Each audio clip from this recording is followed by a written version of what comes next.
রাহুল ঘুম থেকে উঠে দেখে বাবা চুপচাপ বারান্দায় বসে আছে, একটা পুরনো ডায়েরি হাতে নিয়ে। রাহুল জিজ্ঞাসা করলো, কি দেখছো বাবা? বাবা হেসে বলল, হিসাব করছি।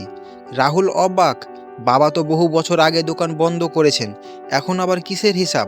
রাহুল ডায়েরিটা খুলে দেখে, পাতায় পাতায় লেখা আছে রাহুলের স্কুল ভর্তি, কোচিং ফি, জামা জুতো, অসুস্থ সময়ের ওষুধ, কলেজের খরচ। সব কিছুর পাশে একটাই কথা লেখা আছে, কিছু যায় আসে না। রাহুল চুপ হয়ে যায়।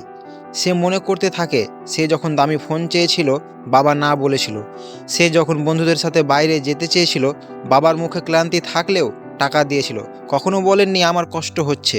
সেই দিন রাহুল বুঝলো, বাবা হিসাব রাখেনি টাকা কত গেল, হিসাব রেখেছে ছেলে যেন কোনো অভাব না থাকে।